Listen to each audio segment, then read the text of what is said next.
and welcome to Inner Circle Guidance. Today we're going to be doing a collective reading, but for those of you who are new to the circle, hello and welcome. Don't forget to hit the subscribe button. I post new readings every single day. And if you're looking for personal services or personal readings, I offer them through my website, innercircleguidance.com. Let's find out what the circle needs to know today.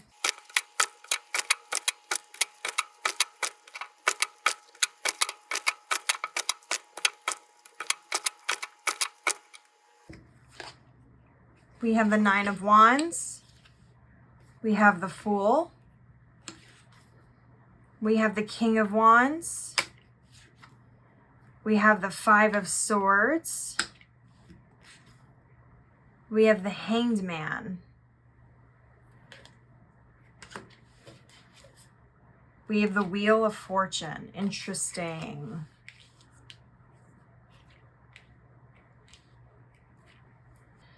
Some of you need a new perspective, which I'm about to provide to you.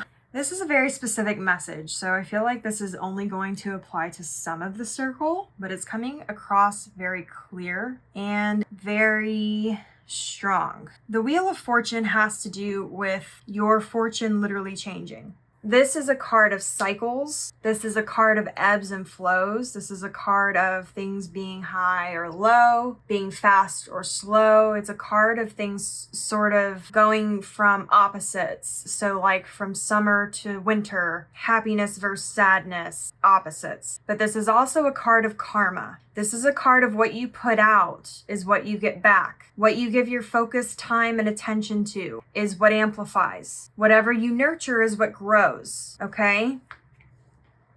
Now, the reason why I say this is a very specific message is that the story that I'm hearing about how this is coming to play out in your life is very specific. However, I do feel like this is something that can apply to many people in terms of the lesson behind it. With the Nine of Wands, I'm seeing that some of you are feeling very left out. You're sort of out of the loop. You feel like there's this sort of wall between you and another person, or that there's sort of this idea here of feeling left out or having a fear of missing out. But there's this sort of disappointment here that I'm picking up on where you felt left out in some sort of way. More specifically, for whoever this reading is meant for, or whoever is the group that's really falling heavily into this reading, some of you feel like you were not confided in a certain situation. So I'm hearing something about there was a situation in which you and somebody you were close to were in conversation with somebody else, and the person you were close to was telling the other person that you were both with about some sort of thing that had happened in their life that you may have been somewhat present for, but there was some aspect of it that you didn't know about, and it was told to this other person. And I'm very much seeing that you felt left out. You felt like they didn't confide in you, or that they didn't trust you enough to talk to you about it, or that they just didn't mention it. For whatever reason, you're feeling very much on the other side of this wall here. But what you're sort of missing here is that you're sort of on the precipice of the cliff. Sometimes the Fool has to do with new beginnings, which I'm very much picking up on, that there is this new energy that's sort of rushing in. You're sort of on the edge of shifting into a more enlightened version of yourself, a higher tier of manifestation. You are on the edge of unlocking more manifestation skills because you've come to a heightened version of enlightenment. But you're also sort of on this cliff where you're teetering into a negative karma, a negative cycle, and not even realizing it. It has to do with your focus. So remember that when the Queen of Wands is usually on the table, I always say that the Queen of Wands is sort of like a sunflower. She has the tendency to shift her focus according to the sun. Now, sometimes that means they're very adaptable, but other times it means that they're very unfocused. The King of Wands is learning to master where your focus and your passion and your energy should go. Some of you are still teetering on putting your energy into situations you have no business being in. situations where you're picking up swords and picking up problems and picking up heavy energies, instead of putting them down and walking away from them or going in a completely different direction, you are sort of attaching these negative energies to you by welcoming them in. The piece of information that you're missing here, and the part that you're meant to be enlightened about, and part of why I think this reading is coming through so strongly to me.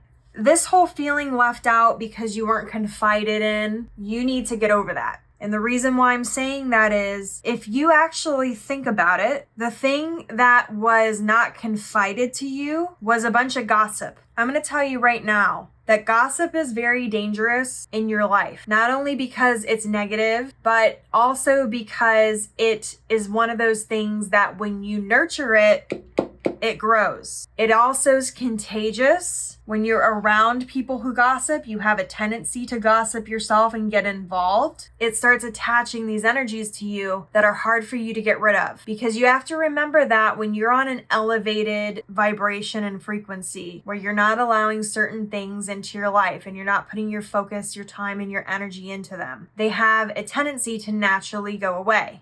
Because the boundary is there, the negative is attracted to the negative. It's not going to be attracted to the positive. But when you open yourself up to these things and you open yourself up to that gossip, that negativity, suddenly it's almost like the dam breaks and all hell breaks loose and everything just comes flooding into your life.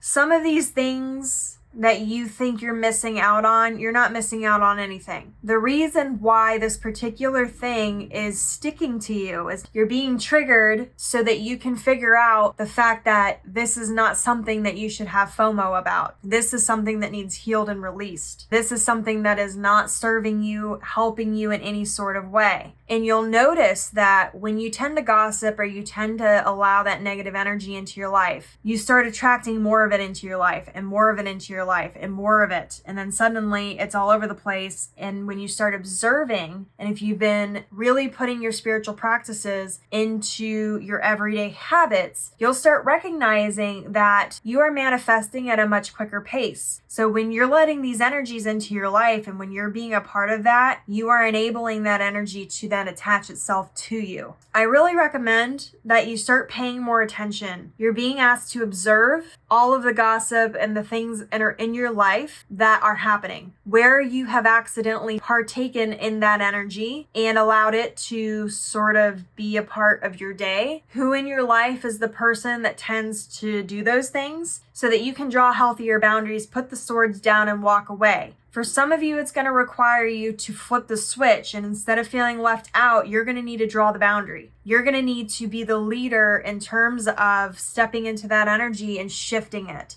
That is what the King of Wands is all about. The King of Wands is very good at manipulating energy, especially passionate energy. Usually when people are gossiping, the passion is misplaced. It is being used in a negative polarity instead of for positive impact. But you can very quickly shift the narrative. And what you'll realize is that when you start shifting and not taking that energy with you, that gossipy sort of energy, and shifting it, suddenly people no longer go to you about it, or you'll start to notice that people will start having different kinds of conversations with you. They'll start trusting you more. There'll be more of a respect there. If this reading resonated with you, don't forget to like this video, comment your affirmation down below. Your affirmation is, I am not allowing gossip into my life. And as always, may your life be full of light, full of love, abundance, and gratitude. I'll see you next time.